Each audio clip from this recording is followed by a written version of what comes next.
মাঝারি ঝুঁকিতে নারায়ণগঞ্জ। শুক্রবারের শক্তিশালী ভূমিকম্প এবং শনিবারের পরপর দুই মৃদু কম্পনের পর শিল্পনগরী নারায়ণগঞ্জকে মাঝারি ঝুঁকিপূর্ণ অঞ্চল হিসেবে বিশেষভাবে চিহ্নিত করেছেন ভূমিকম্প বিশেষজ্ঞরা।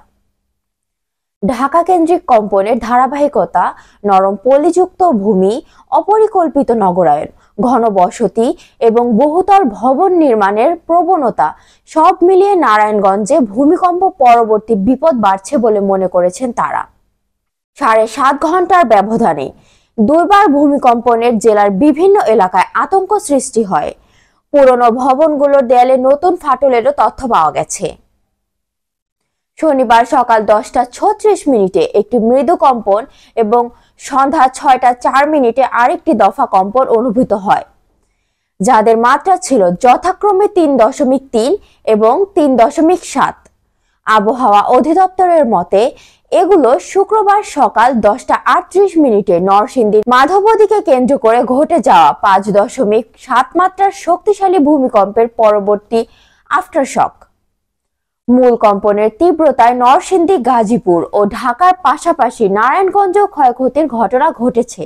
রূপগঞ্জে একটি ঘরের দেয়াল ধসে পড়ে একটি শিশুর মৃত্যু নিশ্চিত করেছেন স্থানীয় প্রশাসন।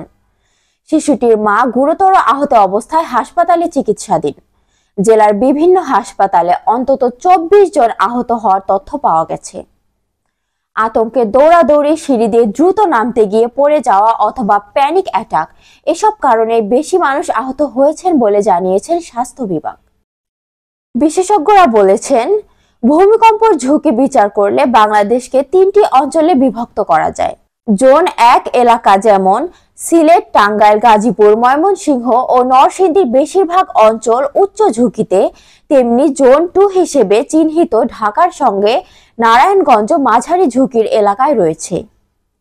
এই অঞ্চলে ঘনবসতি, শিল্প প্রতিষ্ঠানের ঘনত্ব, নির্মাণে অনিয়ম, নরম মাটি এবং ফল্ট লাইনের সান্নিধ্য সব মিলিয়ে মাঝারি ঝুঁকি সহজে বড় ঝুঁকিতে রূপ নিতে পারে। নগর পরিকল্পনাবিদরা বলেছেন, নারায়ণগঞ্জের ফতুল্লা, সিদ্ধিরগঞ্জ, বন্দর, রূপগঞ্জ ও শহর এলাকায় বিপুল সংখ্যক ভবন বহু বছর ধরে কাঠামোগত মূল্যায়ন ছাড়াই ব্যবহৃত হচ্ছে। অনেক ভবন অনুমোদিত নকশা অনুযায়ী নির্মাণ নয়, আবার অনেক ক্ষেত্রে অনুমোদনবিহীন তলা বৃদ্ধি করা হয়েছে। ফলে মাঝারি মাত্রার কম্পনেও এসব ভবনে বড় ধরনের ক্ষতি হওয়ার ঝুঁকি থাকে। শুক্রবারের কম্পনের পর সিদ্ধিরগঞ্জ থানার বিভিন্ন এলাকায় কয়েকটি বাড়ি ও ব্যবসা প্রতিষ্ঠানে ফাটল দেখা গেছে বলে জানিয়েছেন স্থানীয়রা। শনিবার সন্ধ্যায় নারায়ণগঞ্জ জেলা প্রশাসক এসব স্থানে পরিদর্শনে গিয়েছিলেন। সেই সাথে ফায়ার সার্ভিস ও সিভিল ডিফেন্স সংশ্লিষ্ট এলাকা পরিদর্শন করে ক্ষয়ক্ষতির প্রাথমিক তথ্য সংগ্রহ করেছেন। গ্যাস লাইন লিকেজ, বিদ্যুতের তার ছিঁড়ে যাওয়া এবং ঝুঁকিপূর্ণভাবে ভবনে প্রবেশে সতর্কতা জারি করা হয়েছে। বাংলাদেশে সক্রিয় 5টি প্রধান ফল্ট লাইন রয়েছে। মিয়ানমার থেকে নোয়াখালী পর্যন্ত প্লেট বাউন্ডারি 1, নোয়াখালী থেকে সিলেট পর্যন্ত প্লেট বাউন্ডারি 2, সিলেট থেকে ভারতের দিকের প্লেট বাউন্ডারি 3, ডাউকি ফল্ট এবং মধুপুর ফল্ট। এসব ফল্ট শত বছর ধরে শক্তি সঞ্চয় করছে বলে গবেষণা বলছে।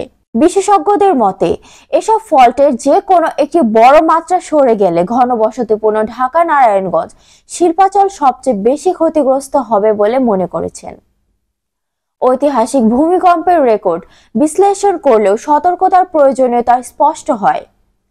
1762 সালের ভূমিকম্প, 1897 সালে গ্রেট ইন্ডিয়ান আর্থকোয়েক, 1997 সালের চট্টগ্রাম কম্পন এবং 1999 সালের মহেশখালীর ভূমিকম্প, প্রতিটি ঘটনায় দেশের ভূতাত্ত্বিক দুর্বলতা স্পষ্ট হয়েছে। নরম পলিমাটির উপর দাঁড়ানো ঢাকার মতো নারায়ণগঞ্জ মাঝারি মাত্রার ঝাঁকুনিতেই ভবনের কাঠামোগত ক্ষতি হওয়ার সম্ভাবনা থাকে। দুর্যোগ ব্যবস্থাপনা অধিদপ্তরের তথ্য অনুযায়ী সর্বশেষ ভূমিকম্পে সারা দেশে আহত হয়েছেন 450 জনেরও বেশি। গাজীপুরে সর্বোচ্চ 252 জন আহত হয়েছেন, যার বড় অংশই আতঙ্কে ভবন থেকে নামার সময় আঘাতপ্রাপ্ত। স্বাস্থ্য উপদেষ্টা নূরজাহান বেগম বলেছেন, মানুষের অপ্রস্তুত অবস্থায় আহতদের সংখ্যা বাড়িয়ে দিয়েছে। তিনি বলেছেন পরবর্তী কয়েকদিনের আগেও আফটার শক হতে পারে, তাই জনসচেতনতা জরুরি।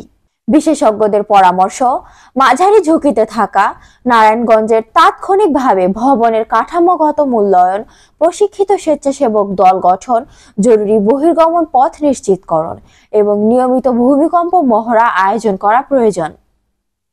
তাদের মতে ভূমিকম্পের মাত্রা ছোট হলেও সতর্ক না থাকলে ক্ষয়ক্ষতি বড় হতে পারে। ফারজানা ইয়াসমিন শিখা, সোজা সাপটা ডিজিটাল।